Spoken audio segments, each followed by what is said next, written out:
Good evening and welcome to the Paranormal Lens podcast, hosted by Jott-Nyx Paranormal.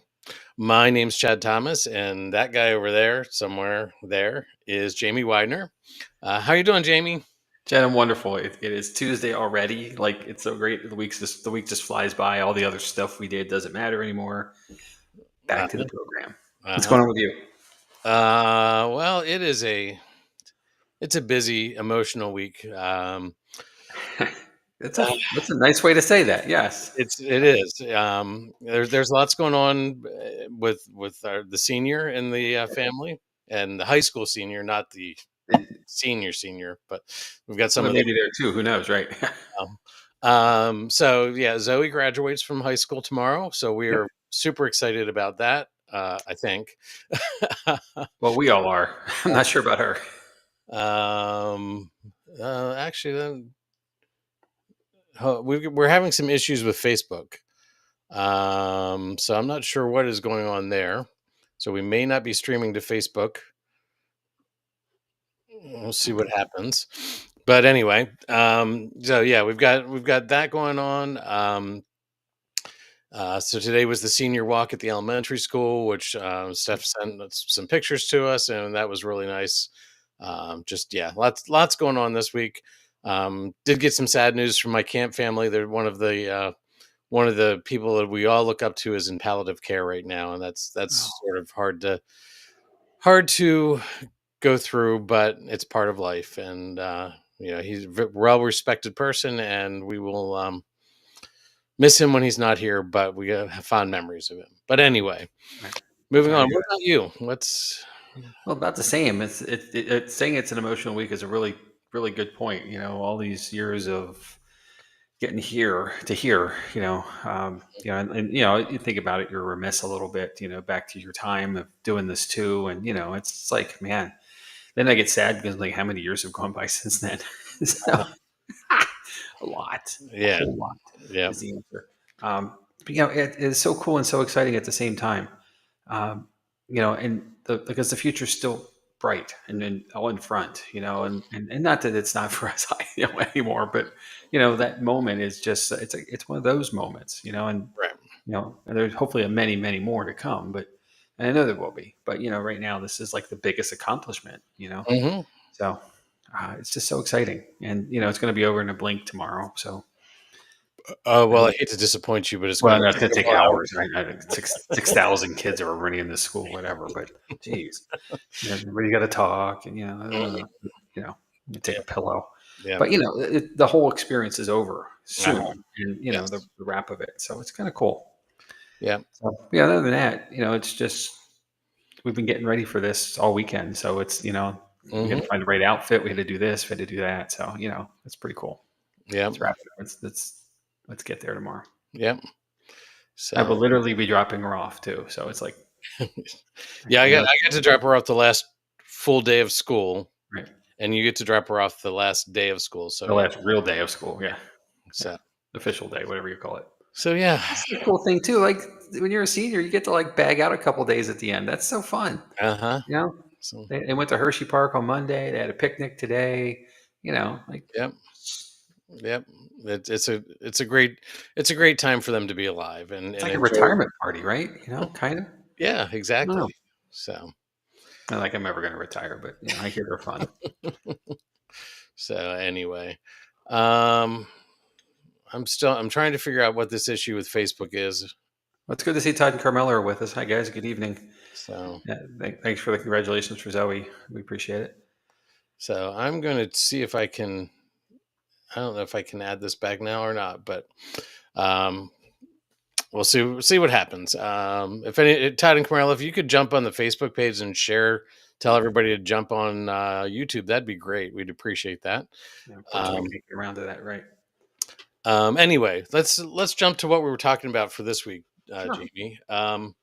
So we are going to talk about the Hawaiian Islands a little bit. So, Jamie, have you brushed up on your history of the Hawaiian Islands? Do you know all about them? Like what we're talking about? Ka, I had all these worked out, and now I'm going to have a hard time with them. Kauai, island? Are you familiar with that? The history, the folklore? I had some of this back in the day. As far as the time of the explorers, and I want to say the colonizers is more accurate, I guess. Uh-huh. Coming and landing in the islands, and who doesn't like a nice Hawaiian punch? So about at the end of that for me. So Uh-huh. um, I'm going to trust everything you tell me is true. Okay. Well, I have no reason to doubt you. First of all, so let me say that. all right. Well, I'm trying to get my screen set up here so I can get everything right. So, from what you said, I'm guessing you haven't heard of Kiki Ola, the Alacoco fish pond, and the Ulupo Hei Iau, right? No, no, No. What about the Necker Island structures of the Pa'oku Menehune breakwater at Kuhulalu Bay? no, No? no. Same. No. Okay. Well, Apparently, I'm uninformed.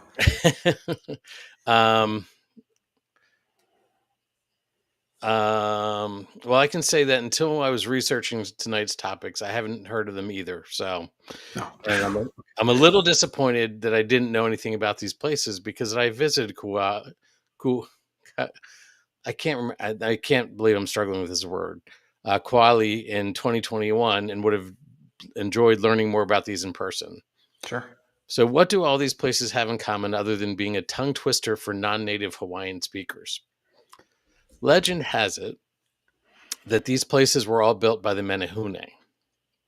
Now, before we dig into the Menehune, which are a mythical people who inhabit the island, let's look at these structures. The Kikialu Alou. I this is going to be a lot of fun, and I apologize to anybody from Hawaii who listens to this. I am not trying to butcher your language. um, the Kikialu and the Lika El Coco fish pond are located on the island of Kauai, and Kahula Bay is on the island of Hawaii. Alupo Heu is on Oahu, and the Necker Island structures are on a small uninhabited island in the northwest part of the island chain. So that's what we got going there. Kikiola is also known as the Menehune Ditch, so much easier to pronounce. It's a historic irrigation ditch located near Waimea. Unfortunately, if you visit the site today, not much remains to be seen of the structure. But in 1793, when British explorer Captain George Vancouver visited the aqueduct, it was something to behold. It stood 24 feet high, and the top of it was used as a walkway. There are 120 neatly cut and smoothed basalt stones that remain. Researchers speculate that the structure went on for several miles. In 1924, during modernization, a road was built that covers almost the entire structure. What puzzles archaeologists is that this is the only example of this type of engineering in the Hawaiian Islands. They also believe that this structure predates the 14th century Tahitian migration to Hawaii. While irrigation canals are common, the construction of this one is unique.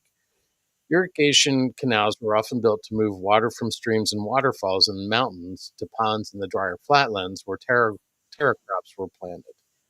To prevent erosion, the canals would be lined with lava rocks that were available close to the canal site. When I visited Kauai, we took a tubing trip down a hand dug irrigation canal. It was lined with stone and actually had been tunneled through three large lava structures. And it was amazing, but it was nowhere near what the Menehune Ditch is believed to be. Here's an excerpt from a story in the Hawaii magazine. Legends of Kikiola describe how Ola, the son of Chief Kuala Nu Ipa Ukumo Ku, ordered the Menehune to build the wall in one night. A large group of Menehune men and women obtained the stones from a quarry 7 miles away and somehow brought them to the location. After its completion, Ola paid the Menehune shrimp per person, which is what they had requested. Sounds like cheap labor to me. Yeah. Now, you may ask how they moved that many stones from the quarry to the build site. Some believe that there were enough people that they lined up and passed the stones fire brigade style.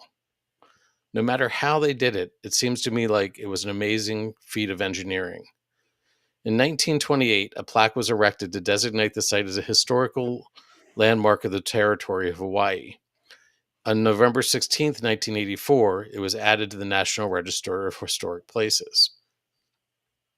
So that was pretty amazing. Big stone structure made out of basalt, which is a fairly hard stone by a primitive people who would not have had many tools. So let's look at the next one. The next structure we're going to talk about is the Alakoko or Menehune fish pond. It is believed to be between 600 to 1,000 years old. This pond is known as a lokokuapa. It is a traditional Hawaiian aquaculture technique. The goal of these ponds was to create a controlled environment for raising and harvesting fish.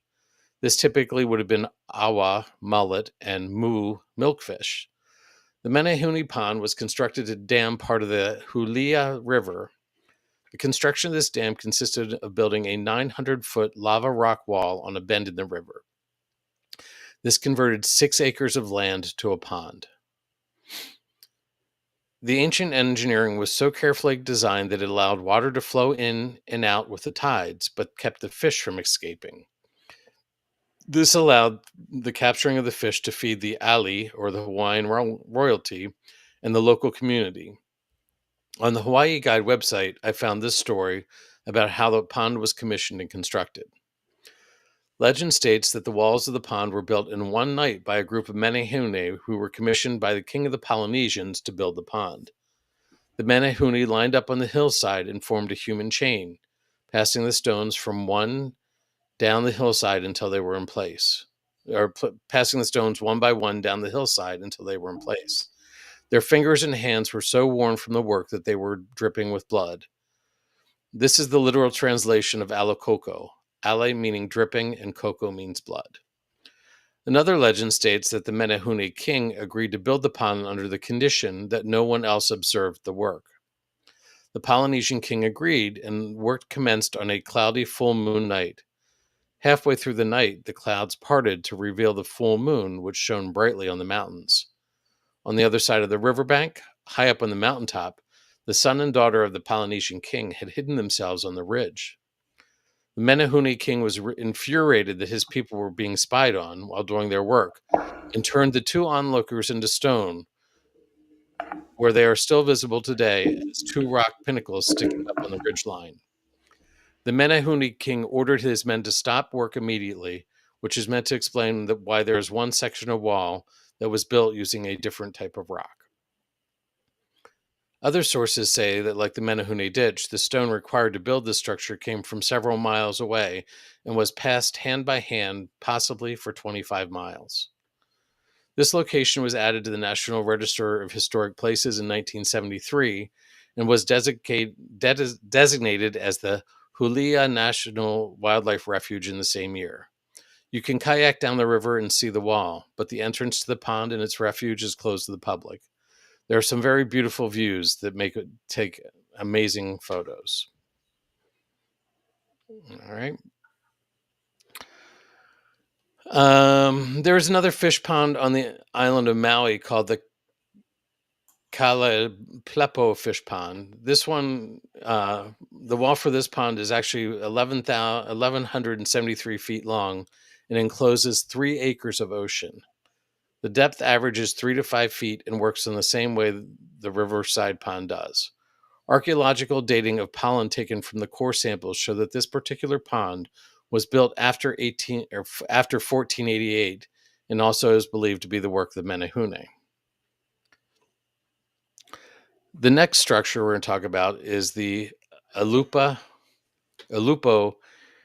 Hi'iu, which I stated earlier is on the island of Oahu. Now known as the Alupo Hi'i State Historical Site, it overlooks the Kawaenu Marsh and is sacred within an ancient Hawaiian temple. The site showcases the intersection of spirituality and agriculture. The Ulupo is a significant spiritual site that served as a ceremonial center for Native Hawaiians dedicated to the god Cain. It also played a pivotal role in religious ceremonies and offerings aimed at ensuring agricultural prosperity and community well being. Beyond its spiritual role, it holds agricultural importance. It was strategically positioned to overlook Kawainu Marsh, which was a central point for managing and overseeing the cultivations of the taro fields, which was a staple crop in Hawaiian culture. The construction reflects the meticulous craftsmanship of the early Hawaiians. The lava rocks were carefully stacked without mortar, and it stands as a testament to the engineering skills and the cultural significance attributed to these sacred structures. Legend also associates that this site was built by the Menehune, which gives you an idea how old the site may be. The massiveness and the quantity of the rock carried many miles hints at its cultural importance. Traditional records Tradition records Kualoa more than 10 miles away as one of the sources of these stones. Ulupo Hinaya measures 140 by 180 with walls up to 30 feet in height. Several Oahu chiefs lived at Kailua and probably participated in ceremonies at Ulupo, including Kakuhi Ewa in the 1400s and Kuili in the late 1600s. Kuului fought many battles, and he may have rededicated the Ulupo as a ceremonial place. In 1962, a bronze plaque was installed by the Commission of Historical Sites, and the site is now on the National and Hawaii Register of Historical Places. All right. And somehow I got ahead. The final structure we're going to talk about is the Necker Island structures. This small barren island goes by the local name, I'm going to say this once, I think, Mokuma na Mana, and it's made of basalt and is only 46 acres.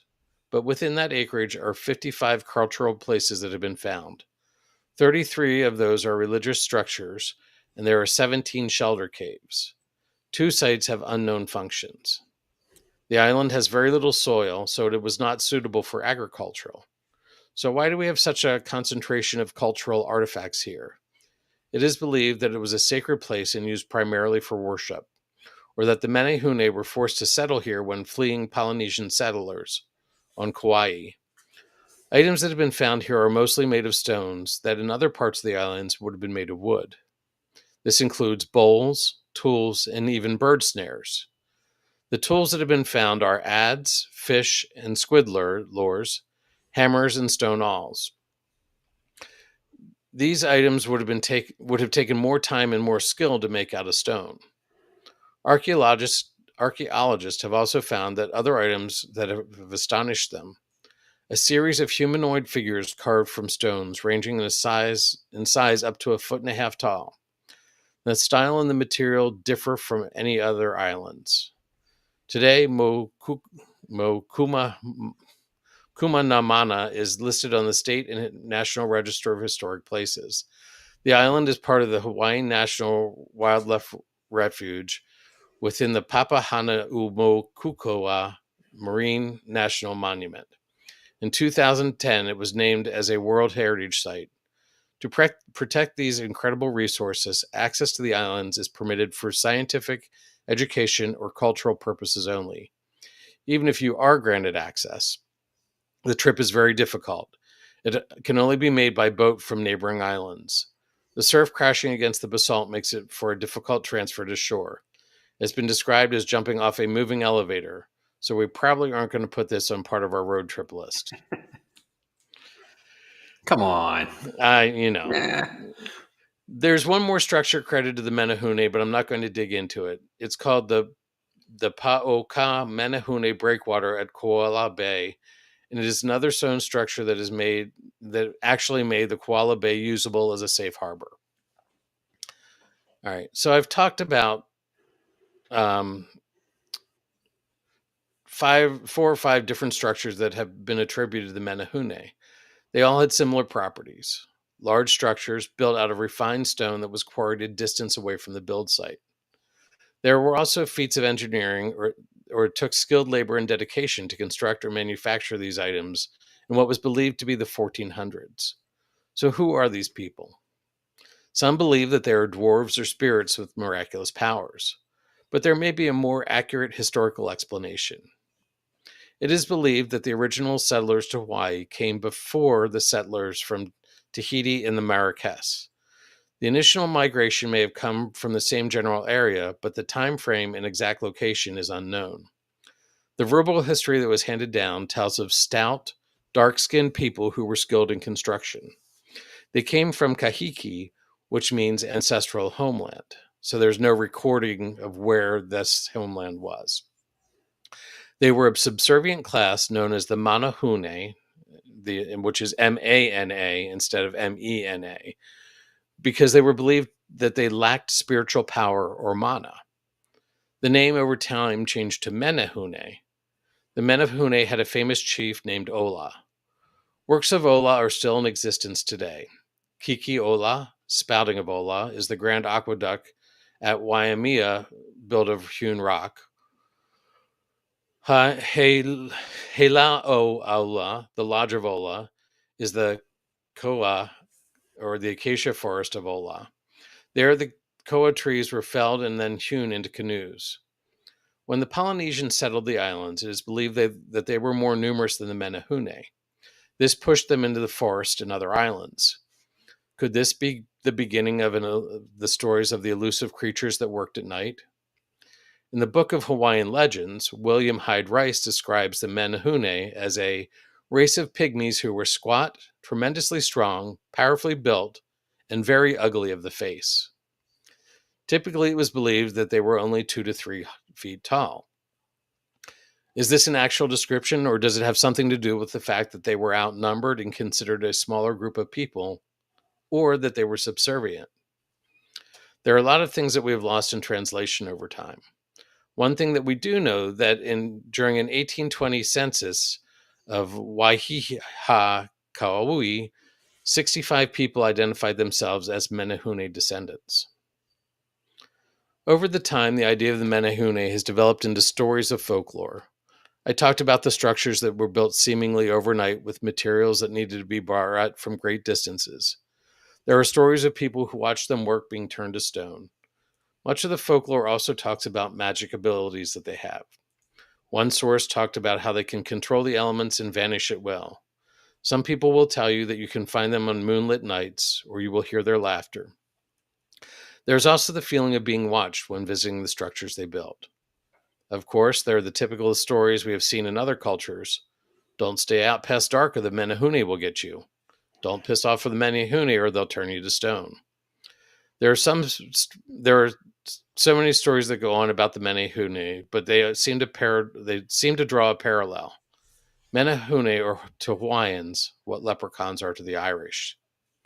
These pint-sized beings reside in banana leaf huts and sustain themselves on pineapple and sugarcane.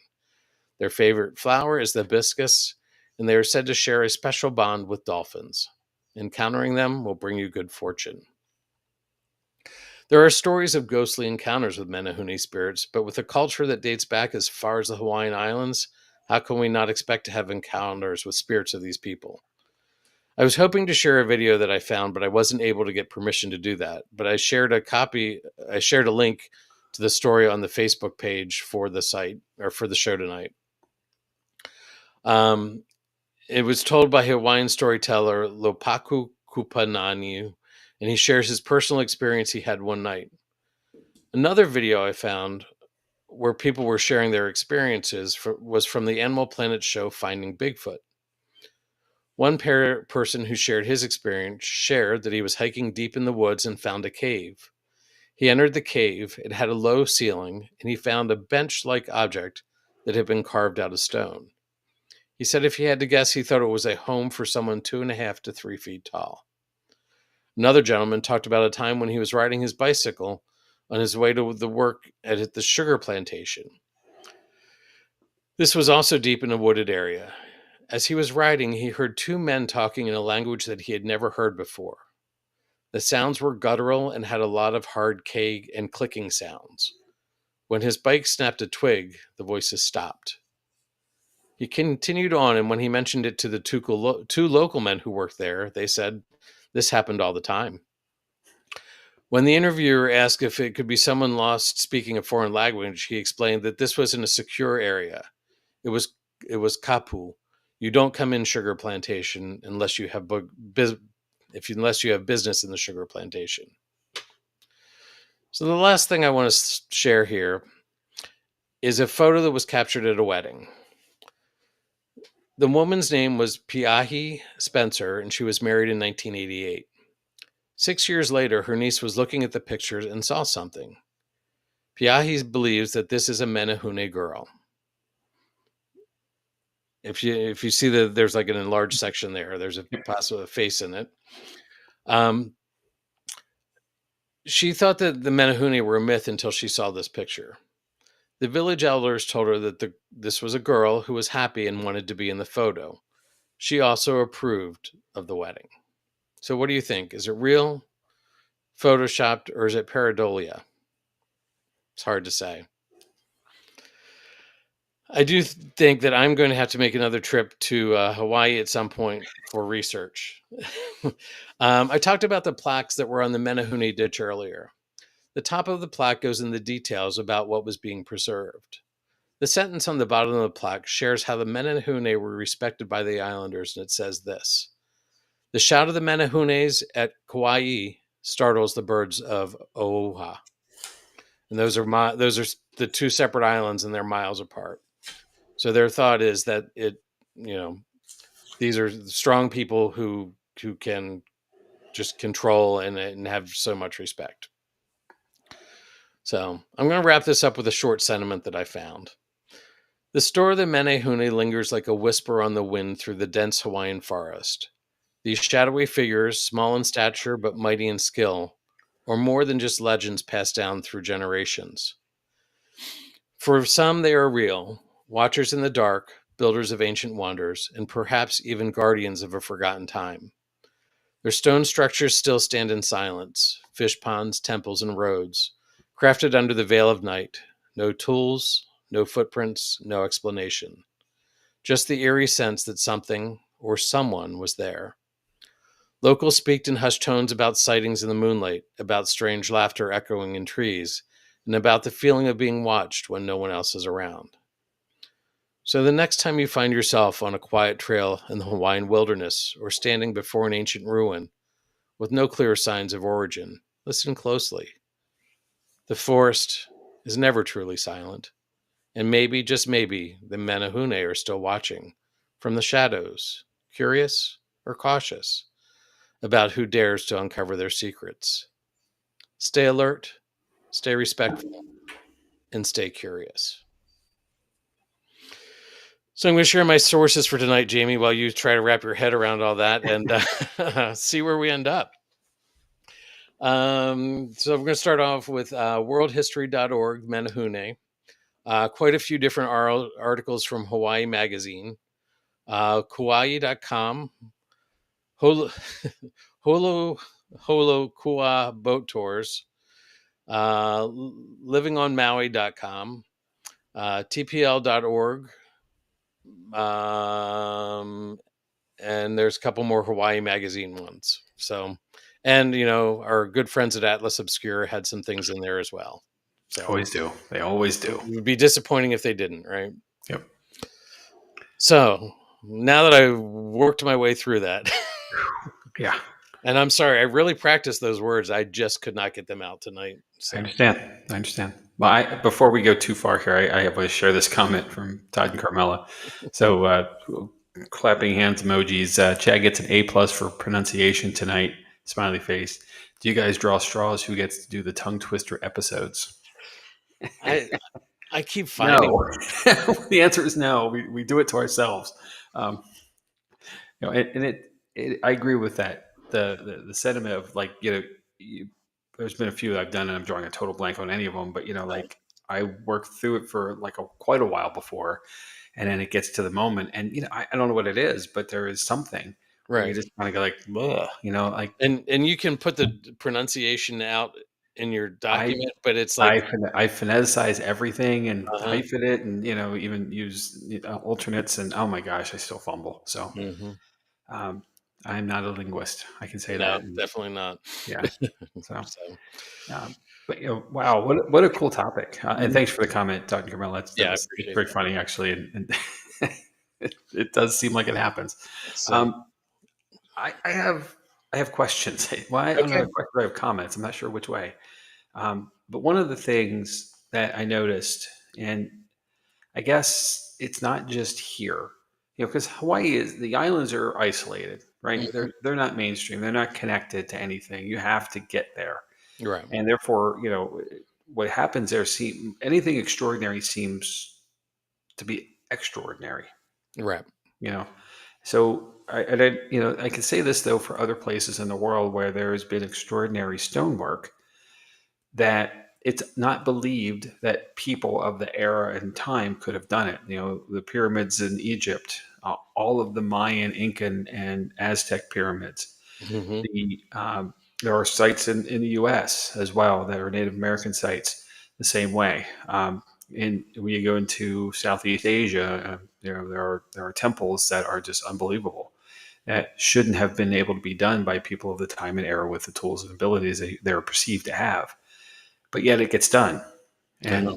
And we want to dismiss these tremendous, just wonderful things that these people have created to be something that was shouldn't have happened. Like therefore, it has to be something extra that helped them. Right. Aliens built the pyramids. I hear that all the time. Right. Um, and it's just a discredit to the uniqueness of the culture of the persons who were there at the time. You Mhm. know, so I'm going to say that first. And I noticed something, and I'm going back to near the beginning of the conversation. There was some natural formations on a hill, on a ridge, Uh-huh. that were perceived to be the spies of the Menehune chief or whatnot. Right. And they're always there. And that's in folklore. That's a natural way of describing something. My mind went automatically to the Devil's Tower in Wyoming. Right. um, this is if you ever saw the movie Close Encounters of the Third Kind, this is where the alien ship comes in. If you haven't seen it, I just spoiled the whole movie for you, by the way. But it was made in 1978, so you're kind of on your own anyway. Right. But the idea that this formation in native folklore is that there were Indian braves out hunting, and they came across this giant bear of some mythological piece to this bear. I forget his name. But running away from him, they climbed this mesa, and the gouges that are in the tower are from the bear trying to get them, but he never could. Right. So I mean, and it's the idea that explain that that extra way of explaining a natural phenomenon is fantastic, because Mhm. it's a great story. Right. And it's passed down, and this is all oral tradition, so it's all passed down generationally. And who knows? I mean, we always say about whisper down the lane or telephone game, whatever you want to call Mhm. it. Like how it may have started over there, and where it is today may not be what it is or what it was, but it's still a fantastical thing. And it's a really cool belief that that's why that's there. Right. And I think that was neat, because here we are, a culture that would never have contact with us, in the mainland, and especially folks up in Wyoming, the native tribes there, never would have had that. But yet we're all doing this around the world, Right. in the cultures of their time, which is I neat. I found some reference to it. I couldn't find a lot to expand on it. But the Necker Island structures, they said that there were two structures that they didn't know what they did. There's some people that believe that they were stones that are aligned with planetary objects. Ah, sure. Again, so think of the I'm drawing a blank on it now. The one in England, the Stonehenge, Stonehenge. Yeah. and things like that. And like on certain days, they aligned up. They and had thing. And so again, it's just there are so many of these things that happen in different places across the world, and the question is why. Like, Yeah. how did they get the knowledge? I mean, you can go back to the biblical stories where we had the knowledge to do this, and then it was wiped out because Right. we took advantage of it. Yeah. So, but again, is another text that is meant to teach lessons, you know. Yeah. So, Well, and on this, and back to the stonework too. There have been tribes that are found in the Amazon basin that never have had contact with us. Being the mhm, civilized world, for lack of a better way of saying it, who have done just as much detail work with stone and other objects that they shouldn't have had access to. correct. And Yep. the belief generally is that it's because they didn't have a need for they needed that material, not the natural resources. Like, there's a lot of lumber in the Amazon basin. It's a rainforest, Right. but here on the islands, there may not have been as much available. So stone was more prevalent, and they didn't want to take down the trees because they probably needed them for something else. Right. So they found a way to make the stonework happen Right. instead. Well, You and know, especially if they were coming from the Polynesian islands. right? Um, if you the first map of Hawaii that I showed, basically the islands leading to what we would consider mainland Hawaii now, um, those islands are all small and barren. Like there's not a lot on them. There's no area for trees or crops or anything like that. So all these tiny islands that they would have hit first, if they were crossing great distances of the sea, would have been stone and rock. So Mhm. it's what they would have had to work with, and as they probably the population moved east, then they were getting into things, and they had trees, but they had developed these skills from stone because it's what they had. Yep. So it makes a lot of sense if you think of it that way. Because I'm sure this migration didn't happen like, oh, we're leaving Tahiti and we're now in Kauai. Yeah. Like Exactly. it didn't happen like that. It It wasn't a straight line. it Yeah. was Well, that takes me to, like Easter Island and the Moai. mhm, The island, it had trees at one point, and now it's basically barren. mhm, But the statues are there. So again, they would have used the stonework to create right, and obviously, I think some of this is still to be determined what they're intended for, especially as they're positioned and facing out from the island and so forth. right, But there was nothing else to use, and there certainly wasn't anything large enough, like a stone, a boulder, to right, create something from. So you made it work. I mean, that's mhm, what you used. That's just your medium, right, and a lot of it is artistic as well. So mhm, even though they're building walls and other pieces, they're still doing it with some decor to it. It's not just stacking rocks. right, There's intentionality to it. So that's craftsmanship. right. Yeah. It just I don't know. What do you think, Jamie? We're not going to say haunted or not, but paranormal or not? Like, Well, maybe.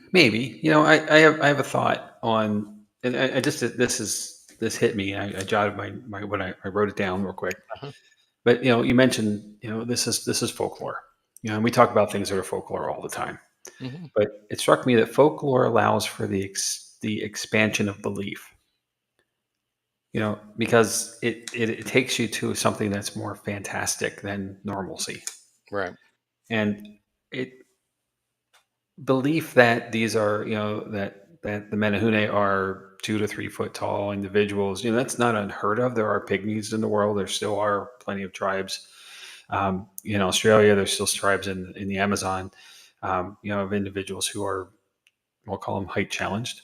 mhm, You know, right, but the belief that this tribe was there, a tribe of this nature was there as well. It's not outside the realm of possibility. right. That have since either left by migration or have passed out of existence by just bad luck.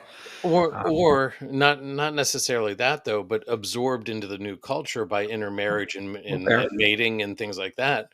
There was one discussion about how there was a mass migration out of some of these islands, Kauai and stuff, Okay. to Necker Islands to protect the culture.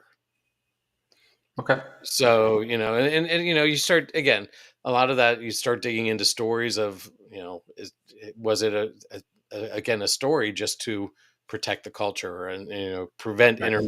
intermarriage and things like that.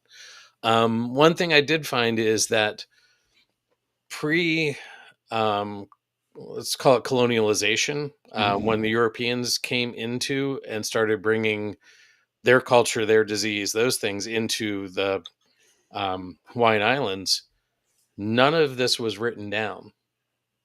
There were no journals. There were no, um, even sail like even ships that have passed through there. There was no stories of them, of the Menehune. It was only when the white people started settling in that we started getting the stories. So was it something to protect a culture? Well, we've seen that before. Hmm. So, you know, it's not unheard of when colonizers started arriving, and it happened in North America as well. Um, so you're dealing with people who really don't want you to be there, so they give you this story, to hopefully scare you away. Right. And unfortunately, these are these are people who want something. So Right. they're pretty robust and don't scare easily. They survive 3 months on a ship. I'm going to go as far as I can go. Uh-huh. And even then, the tales didn't get people to stop. I mean, it might have intrigued more, activity and engagement. Um, Uh-huh. and that's slightly disappointing, I guess. But um, and I'm not second guessing history or judging history, although I guess I am in my mind. I am, because terrible things happen to these people, their Right. cultures, and so many things were destroyed by what we'll call progress. Um, Right. it's difficult sometimes Right. to understand all of how much, because they can't see that much of it Right. anymore. So much of it Well, has been assimilated right. into what we are now. That there's these tales exist, and I love the fact that this is oral history. Hmm. Because it's, again, we'll go with folklore, and how many times we have had stories that were that, and we ask the question, paranormal or not. It makes it tougher because it is a tale. There's Right. no evidence, but at some point you got to suspend belief, Right.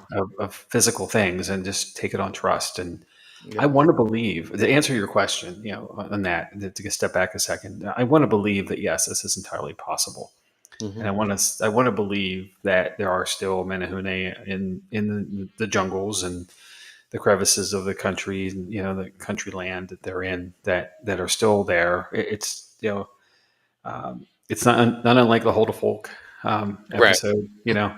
I want to believe that they're there, still working their magic, pun Right. intended or not. I'm not sure, uh, but just I want to believe that. But I still, if these things exist, there should be some evidence by now too. Right. Something, What? something. Not just one blurry picture from a Yeah, wedding that a nobody pareidolia, recognized. a probable pareidolia picture, Right. or a bench found in a cave. Right. That could be anything. Yeah. No. Could be a hangout for kids. Somebody lived nearby. Hmm. Gosh knows what, but there should be some bones. There should be some like sense of what civilization is for us. Some campsite, something. Right. I don't know. I'm Yeah. stretching this, but Yeah. But we haven't found Bigfoot either. But we found proof that there may be a Bigfoot. It's one. yeah. Well, again, it's what you want to believe, and that's Exactly. cool. That's the fun part of this. Mhm. Because you and I could have totally uniquely different opinions, and neither of us are wrong, Right. because there isn't anything to say we either of us are. Right. So yeah, it's definitely an interesting one. Yeah, Do I think that they were built overnight? No, I don't think probably so. not. But it's a great story, Right. right? And again, that's the part of it that's really cool. Yeah. But and you talked about how progress. It's a shame that progress destroyed things like the road. I mean, it was a horse path originally that was built over this aqueduct, but then a road was just built and right over top of it, just because that's where that road needed to be. Yep. So we it has taken us a long time and it's taken us a long time to realize the importance of cultural heritage, in preserving that. Yep. And sometimes we forget, like remodeling houses, like it's like, oh well, we'll just board that over. Well, at some point that may be important to somebody, so you never know. Well, the ghost will let you know if it's important or not. This is true. So The spirits of the house, as we'll call yeah. it. So anyway, that's what I got. It was a fun one to do. Yeah,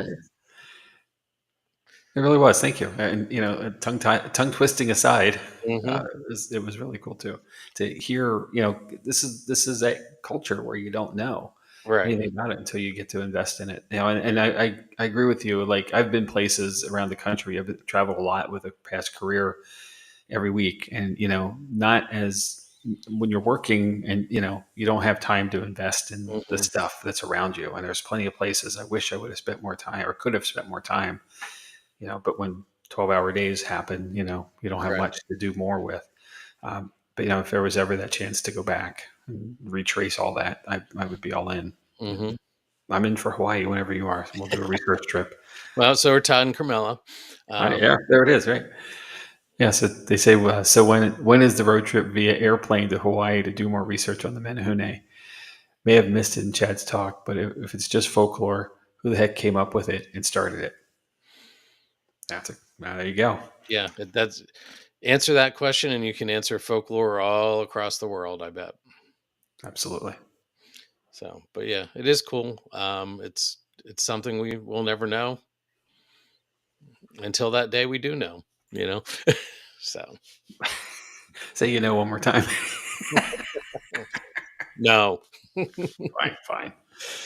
All right. Well, should we move on, Jamie? Of course, no problem. All right. All right, so upcoming episodes next week, I am going to explore the Brushy Mountain State Penitentiary. The Can week we after, can yep. we put some tongue twisters in that just for the fun of I it? hope not. I hope not. I don't think there will be many. All right. But the week after, on June 17th, Chad's going to explore the hauntings of his childhood home. And that'll tie nicely into the June 24th episode of Gettysburg, as Chad's home is 9 miles south or so of Seven Gettysburg. 7 miles. 7 miles, even closer. Yep. So there's a lot of history going through the area there. July 1st, we're going to do a season 2 wrap up. Can you believe it's the end of the season already, Chad? Holy cow. Yep. And we're going to take a week off because it's summer and Chad's going on vacation. Well, not technically vacation. He's going to volunteer at his camp, which I call vacation just because it sounds like one. But he's going to be busy, very busy all week. And I don't know how to make any of this stuff work. So, and then we're going to have a special episode. We're going to do something special on the 15th when we come back, but it won't necessarily be us. And that's very confusing. I know.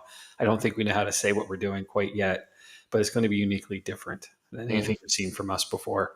It's a collaboration Mhm. evening. So more details on that coming up in the next couple weeks. Yep. Todd and Carmela won at least one or two tongue twisters.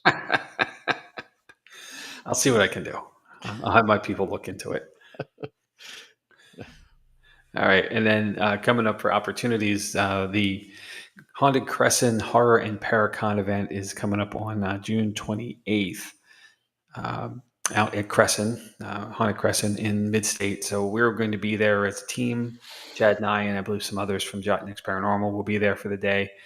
We'll have some stuff to share and just kind of grant some awareness about the podcast and what our team does, repping our home at Boob's Brewery in Mount Joy, PA as well.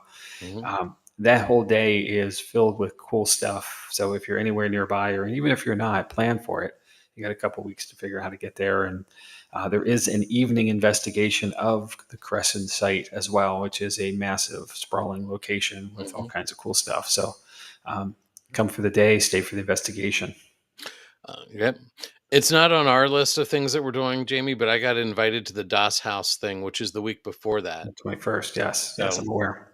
so That's if the you, Creep It Real event. yeah, if you would, and we talked to Shauna, I believe, Mhm. from the Yep. Das House a couple weeks ago. Great person. I'd love to go. I don't think I can make it work, but if you can go out and see Shauna. Yeah, it's on my calendar actually, so I'm going to try. Good. Okay. So, All right, let's slide over one more. I got this. All okay. right, so nope, I can't seem to get that one right. Okay, backing up. There we go. So stuff for us with Jott-Nyx Paranormal. Again, coming up on June 28th, we'll be at Haunted Crescent Sanatorium and the prison for their horror and Paracon. On the 26th of July, it's a little ways off actually, but we have another public investigation at Boobies Brewery, same on August 16th, September 27th, October 11th, and October 18th. Tickets are actually moving for these events already. So Hmm. we always say don't wait till the last minute because they unfortunately do sell out and we are limited on capacity. But if you're at all in the Mount Joy, PA area, any of these dates, you're welcome to come investigate with us. It's always an exciting, fun time. And if you've never done it before, we'll teach you how. That's Yep. what we do. All right. And finally, to wrap up on all of us, there's the social media stuff, but we can find us on, you found us here tonight, at least on YouTube, because unfortunately we had a challenge with Facebook and we apologize for those who normally would try to find us there. But we will be on the streaming services of Spotify, Apple Podcasts, Audible, and so forth tomorrow, and a few others. I'm sure I'm missing Hmm. something there. But we have a Facebook page for the team. We have a TikTok and Instagram, of course, YouTube, where most of you are finding us right now. And then also there is a link tree for all of that good stuff. And that font is way too small for me to read, Chad. So I'm sorry, I'm not going to. It's linktr.ee and then backslash paranormal lens. Paranormal Lens, perfect. And then, of course, with us, if you have an episode you'd like to see us do or something us to cover for you, you can always email us at paranormallenspodcast@gmail.com. We will both get that now. Thank you, Chad. And Hmm. we're always interested in doing listener submissions. This was one of them tonight with Menehune. Hmm. We have a few others coming up later, later being in season 3, a couple Wait, weeks out. season 3? We were Season- we were we- renewed? yeah, well, we ruined it ourselves. So Okay. no one said no yet. So let's go.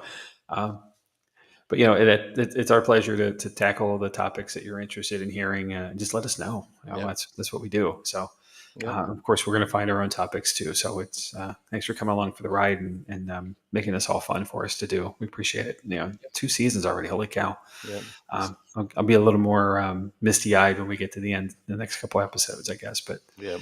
which was also, speaking of that, when we get to the wrap up, we're asking folks to give us a short list of your favorite episodes from the season, some things to think through and talk about. Chad, your homework and mine as well is to come up with maybe 5 or so of Hmm. your favorite episodes, and let's go back to season 1 if we want to. I guess. I Yeah. mean, really, there's no Yep. limit. Yep. Anything So, we've covered. There's like 105 episodes out there now, so there's plenty to choose from. hmm, Um, I think I'm gonna have to say Menehune is one. That's pretty high up the list for me. I enjoyed that one, even though I but, couldn't say one of the words correctly at all. But but, it's funny how that works. Like they're all my favorites. I really mean that. I've enjoyed every one of these. But it always seems to me like the last one we did was my favorite one because it's the freshest one. It's the right, one right to mind anyway. Um, but it's easy. But you can't pick a favorite because they're like your kids. You're not allowed to do that out loud. right, yep.